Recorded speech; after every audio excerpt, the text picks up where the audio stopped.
Hello and welcome to Ultra Blue Channel. In today's video, I'll show you how to find out the total number of RAM slots in your PC and how many are currently in use, all without opening your system unit. Let's get started.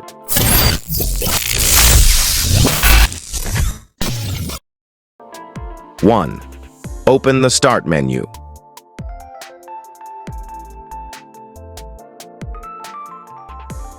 2. Search for and open Task Manager.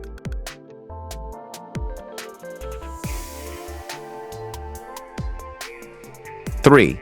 Select the Performance tab. 4. Click on Memory right under the Speed section. You'll see Slots Used. This will display the total number of RAM slots and how many of them are currently in use. If you found this video helpful, please like and subscribe to support the channel. It really helps with the YouTube algorithm.